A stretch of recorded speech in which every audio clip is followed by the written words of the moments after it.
Greg, you ready for some Q&A? Yeah. Shannon, you are up. Thank you.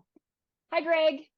You mentioned in the beginning that when you turned 47, that was that moment where you realized, hey, something's different. I got to think about it differently. And as the partner of a midlife male, I think about a lot that idea of as soon as you can start the rest of your life, you need to. Is there something that someone in your life could have asked you or supported you in that would have triggered it sooner for you? On now. Mm. All my people on this call can see you yelling at me. Great. Thank you. Hang on, somebody needs to be muted there. Okay.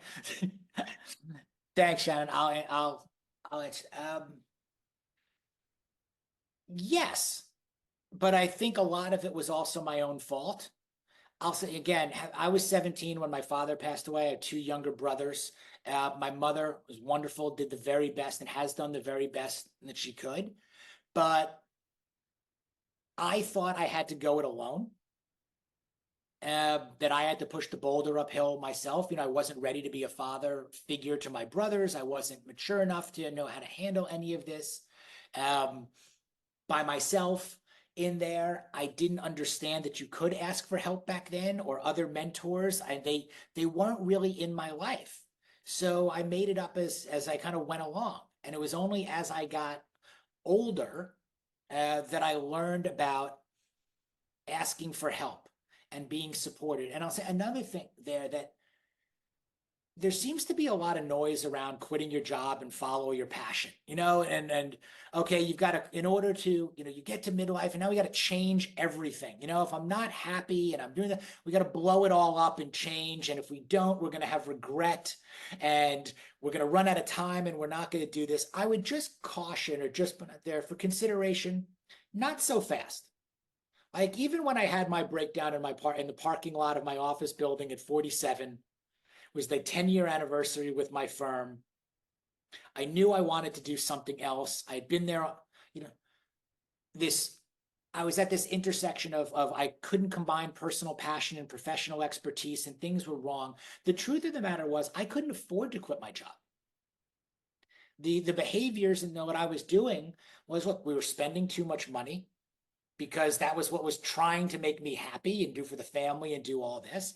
I had equity in a firm. I had built up a large book of business, so on responsibilities, obligations. We could go down the list. We all have them: cars, tuitions, mortgages, and all of these other things. I couldn't just up and afford to quit my job at that point. And that was where it came to play, where, okay, I'm not the CEO of this firm. Yes, I'm a partner there. Yes, I want to leave, but I am the CEO of my own life. And I can start taking ownership of that. And I can start operating like the CEO of my own life. And what does that look like? So can I approach my job differently? Can I again set standards and goals for where I wanted to go from 47 to 50? And I wrote a 3-year plan, all based around this book, Vivid Vision by Cameron Herold. If you haven't read it, it's an excellent book. It'll take you about 2 hours to read. So I wrote my 3-year Vivid Vision, which I now call my MAP, my midlife action plan. And then I reverse engineered back from 3 years out to what I really needed to do. And from that point, that's where, Shannon, my life started changing in middle age. And it was taking control of that. And what happened over the course of days, weeks, months, and years is that everything started to get better. When I got in better shape, my job got better.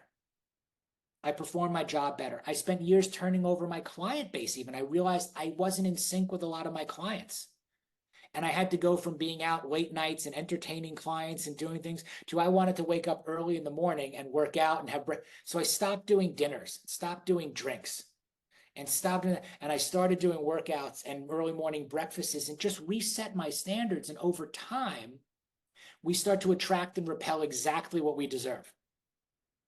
I was attracting drinkers. I was attracting unhealthy people. I was chasing money and premium and all this. I was attracting that because of how I was acting. When I started acting and operating differently, I started attracting a whole different caliber of individual. And what happened is at 50, we ended up selling our firm. I was completely surprised. I actually thought they were calling me in to fire me because I hadn't been going in. It was COVID. I wouldn't wish a global pandemic on anybody, but I got exactly what I wanted during COVID. Didn't have to put on a suit and tie, didn't have to go to the office, didn't have to talk to my partners, could work out every day at home, all of this. And lo and behold, I thought I was getting called in to be fired. And turns out we ended up selling the firm, and I could not have signed faster. But to your point, I just want to end on this, Shannon, with that. It's so hard to make change, even when you know what to do, and to stick with it. They made us sign for a year. The new company made us sign, all the partners signed for a year to stay. I wasn't even strong enough not to sign that and say, you know what? I don't want to be here a day longer. Take this, negotiate this out. I wasn't even strong enough to do that. I just signed and stayed. And they did end up firing me 6 months later. They said, you do not want to be here. We actually don't want you here. It's clear your head is elsewhere. And now it's time for you to go. So I was on kind of like the side of the, I was kind of on the ledge, and I was just afraid to jump. And fortunately, they did me a favor and they just pushed me. So, these things just take a lot of time. They really do. But again, we have a lot of time. That's something that we forget. We have Great more time advice. than we think. Great advice.